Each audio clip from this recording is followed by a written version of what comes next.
Bonjour Christophe. Si ce matin on parlait des nouvelles compétences des enseignants, pédagogiques des enseignants. Pédagogique des enseignants, bien évidemment. Ben oui, parce que est-ce qu'on peut encore concevoir le métier aujourd'hui comme on le concevait hier, que ce soit dans l'enseignement secondaire et supérieur?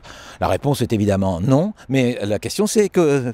Alors, on dit quoi de ça? Parce que On dit quoi de ça? Voilà, parce que trop souvent on nous dit oui mais il faut changer, l'enseignement doit changer, la pédagogie doit changer. Oui mais qu'est-ce qu'on fait? Alors qu'est-ce qu'on fait? D'abord on se pose une question, on se dit mais qu'est-ce qui dans la structure actuelle d'un enseignement pose problème? Ce qui pose problème c'est d'abord évidemment les sources d'informations qu'on a. Un enseignant c'est souvent un assembleur de connaissances qui sont soit disséminées dans des ouvrages, dans le manuel. Le manuel, alors, ou parfois les revues scientifiques ou autres, ou ses propres travaux. Et c'est là que déjà l'enseignant met plus ou moins sa patte personnelle. Bon, il amène donc, il prédigère un savoir globalement. Or, aujourd'hui, la prédigestion des savoirs, elle pose problème. Parce que un enseignant ici à Lyon peut très bien prédigérer un savoir, mais le même sujet peut être travaillé par un autre enseignant à l'autre bout de la France, voire du monde. Et du coup, si jamais l'un et l'autre se mettent à émettre leur savoir sur Internet par exemple, ou le diffuser d'une façon ou d'une autre, des étudiants s'en emparent. Parce qu'on s'est aperçu, et c'est le deuxième point, c'est que les étudiants se sont emparés des autres enseignants qu'ils n'ont pas dans leur université, ou dans leur classe, ou dans leurs établissements, et ils vont voir ailleurs s'il n'y a pas mieux. Et d'ailleurs, certains disent, oui, mais c'est peut-être pas plus mal, comme le disait Dillenburg à propos des MOOC, qui disait, mais il y a certains établissements scolaires qui se disent, finalement, si le cours est bien fait là-bas, pourquoi on le ferait encore chez nous? Donc du coup, il y a ce deuxième point. Puis il y a un troisième point, c'est globalement que, l'univers, alors on va dire, psychosociologique de la relation à l'intérieur de la classe change. À l'intérieur de la classe, parce que d'abord, l'intérieur de la classe, il n'existe plus. L'intérieur de l'amphi, il n'existe plus. C'est un espace dans lequel il faut inclure aujourd'hui le réseau social, dans lequel il faut inclure aujourd'hui beaucoup de travaux personnels, beaucoup d'autonomie, qui fait que l'enseignant, en tant que tel, dans sa définition traditionnelle, n'a plus lieu d'être. N'a plus lieu d'être dans sa définition professionnelle. Par contre, il a toujours lieu d'être. Alors ça, c'est un lieu commun. On dit toujours, ah oui, mais les enseignants ne disparaîtront pas à cause du numérique. Ça, on le sait depuis très longtemps. Il a fallu qu'on fasse la démonstration avec Skinner dans les années 60 pour montrer que remplacer un enseignant par une machine, c'était absurde. Pourquoi? Parce que le processus à apprendre est plus compliqué qu'on ne le pense. Il ne suffit pas d'une répétition, il ne suffit pas d'une mémorisation ou d'une restitution, même si certains pourraient encore le penser. Par contre, la complexité ayant fortement augmenté, complexité des savoirs, complexité relationnelle, complexité des situations que l'on vit au quotidien, eh bien, il faut que l'enseignant se repositionne. Alors, un premier repositionnement très important, c'est passer de l'a priori à l'a posteriori. Ça veut dire quoi? Ça veut dire que l'enseignant doit d'abord se dire qu'il n'a plus le savoir constitué et prédigéré a priori à transmettre à ses étudiants, mais il a un ensemble de savoirs à préparer pour les digérer avec les étudiants, pour que les étudiants puissent les digérer réellement. Car en fait, le problème, c'est que tant que je fais de la transmission, finalement, je fais ce que j'appelle moi de l'ingestion. On bouffe quoi, on bouffe de la connaissance. Mais si c'est la bouffer pour la restituer, c'est quasiment comme une vache qui rumine. Ça n'a pas vraiment de sens. L'intérêt, c'est ce qui se passe une fois qu'on a ruminé. C'est-à-dire que ça rentre dans l'organisme et ça devient, donc ça c'est digéré réellement, et c'est cette digestion du savoir qui est importante. Donc l'enseignant est quelqu'un qui va rendre possible la digestion des savoirs.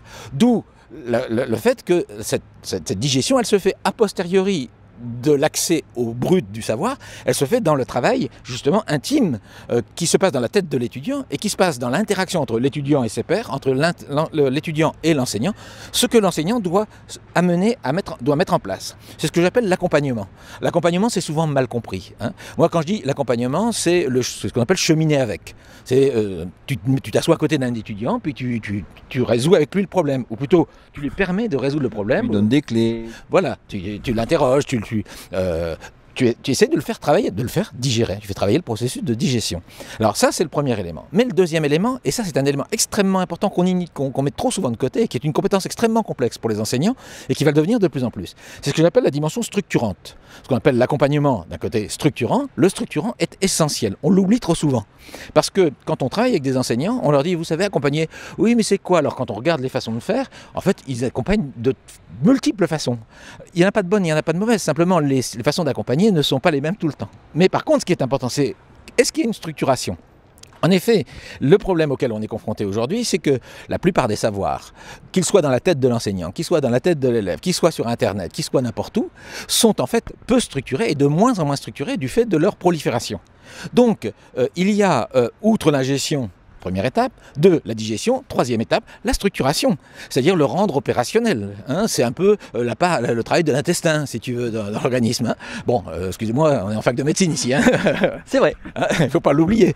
Donc, c'est l'intestin qui, à ce moment-là, va permettre le passage dans l'organisme, c'est-à-dire la véritable réutilisation. Parce que cette structuration, elle a comme objectif de permettre à l'étudiant d'utiliser non seulement dans le cadre de ses études, mais aussi dans la vie, de réutiliser ces savoirs qui sont transformés en connaissances. Cette structuration, elle est compliquée, parce qu'elle oblige l'enseignant à avoir une vision non seulement disciplinaire très pointue, parce qu'il peut se trouver confronté à des connaissances qu'il maîtrise peu, parce qu'il lui-même est déjà très, très pointu sur un sujet, mais ça l'oblige aussi, un peu à l'instar de ce que disent tous les gens qui travaillent avec Edgar Morin autour de la complexité, c'est qu'en fait, le savoir n'est pas que disciplinaire. Il est aussi trans, pluri, méta, disciplinaire. Donc du coup, il faut bien évidemment travailler cette dimension-là. Et cette dimension-là, elle est très complexe à travailler. Parce qu'elle suppose de la part de l'enseignant une vision, je ne dirais pas panoptique, parce que sinon on penserait que on est sur Michel Foucault et sur le contrôle de l'enseignant sur l'élève. Au contraire, elle est très ouverte, elle est très dynamique, puisqu'elle permet de manière dynamique d'aider l'étudiant à construire petit à petit ses repères. Car la question aussi aujourd'hui qui se pose en amont, c'est que, au-delà des savoirs, sur le plan de la culture, les repères, comme le montre Sylvie Octobre dans un ouvrage récent qu'elle a publié sur les analyses du ministère de la Culture de 1988 à 2008, elle montre qu'en gros, beaucoup de repères ont changé et qu'il y a beaucoup de métissage, qu'il y a beaucoup de changements. Donc, des savoirs qui sont très mouvants, des repères, la religion, l'idéologie, le marché, etc., sont extrêmement mouvants aussi, et donc il faut reconstruire des repères. Le rôle de l'enseignant n'est pas de construire ses repères pour l'étudiant, mais de permettre à l'étudiant de construire ses repères, et donc de structurer ses savoirs, la connaissance, et donc de pouvoir les opérationnaliser dans sa vie personnelle et professionnelle. D'accord. Et là, on est aussi dans un monde, là tu parles d'enseignant comme s'il était tout seul, mais il y a aussi la possibilité de monter des réseaux d'enseignants, de travailler ensemble. Il y a ça aussi, quand tu parles de choses qui bougent, il y a cette dimension-là qui change aussi. Justement, puisque tu en parles par rapport à la transdisciplinarité, pluridisciplinarité, la première façon de faire quand on ne connaît pas une autre discipline, c'est d'aller voir ses pairs. Mais pas aller voir ses pairs dans le bureau d'à côté. Dans les autres disciplines, on incite les universités, on incite les établissements scolaires à amener les enseignants à se rencontrer entre disciplines. Parce que justement, le même regard peut être porté, sur les mêmes objets peut être porté par différents regards. On peut porter le regard de l'histoire sur un sujet, le regard des sciences de la vie sur un même sujet, et on peut les croiser. Et c'est là-dedans que ça fonctionne. Et puis, il y a le fait aussi que l'enseignant, c'est d'abord un apprenant. Avant d'être un enseignant, c'est un apprenant. Et c'est un apprenant perpétuel. Et ceux du supérieur le savent bien, parce qu'ils ont des obligations de recherche. Ceux du secondaire sont parfois prisonniers, par contre. Ils aimeraient le faire, certains le font, d'autres ne peuvent pas le faire, leur charge de travail ne leur permet pas, ou parfois même, le contexte dans lequel ils sont ne leur permet pas de le faire. Alors certains le font vers la pédagogie, d'autres le font dans leur contenu, d'autres ne le font pas parce qu'ils ne peuvent pas le faire ou n'ont pas le temps ou parfois n'ont même pas acquis la compétence dans le cadre de la formation initiale des enseignants. Car l'un des problèmes, c'est que dans le premier degré et le second degré, la formation des enseignants se cherche encore aujourd'hui après presque 22 ans d'IUFM, de master et d'ESP. Dans le supérieur, on commence tout juste à prendre conscience de la formation, qu'un enseignant, ça se forme, que ce n'est pas parce que je connais un certain nombre de choses, parce que je sais faire des travaux de recherche, que je suis forcément un enseignant. Donc ça se forme aussi. Et cette formation des enseignants, elle passe, et tu as raison de le dire, par d'abord le travail entre pairs, le fait de pouvoir co-enseigner. Le co-enseignement, c'est un élément extrêmement important parce que ça montre, par exemple, à des étudiants comment la controverse, la disputatio traditionnelle dans l'histoire de la pédagogie est quelque chose qui est aujourd'hui très vif. Quand on regarde par exemple sur Heidegger actuellement, il y a une polémique sur l'histoire d'Heidegger, était-il nazi ou pas, c'est des questions qui se posent en ce moment. Il y a une vraie disputation. Alors certains vous disent mais non c'est fini, peu importe. L'important c'est que l'étudiant puisse lui comprendre que même si on peut dire que de tel point de vue, la chose est acquise, de tel point de vue, la chose n'est pas acquise. Il faut quand même confronter les points de vue. Car ce qui manque beaucoup dans notre société à beaucoup de gens, parce qu'ils n'en ont pas le temps, parce qu'ils n'en ont pas les moyens intellectuels, parce qu'ils n'en ont pas eu la formation, c'est de pouvoir vraiment engager ce travail de discussion. de discussion, alors là du coup avec du travail, je dirais de fond, de confrontation, d'acceptation aussi de renoncer, et surtout d'éviter de tomber dans ce qu'on appelle, je dirais, les croyances aveugles en tout et n'importe quoi, alors que parfois il faut un petit peu de rationalité, pas forcément que de la rationalité, mais un petit peu de rationalité pour essayer d'analyser les faits, et parfois rien que les faits. D'accord. Merci Bruno. Merci Christophe.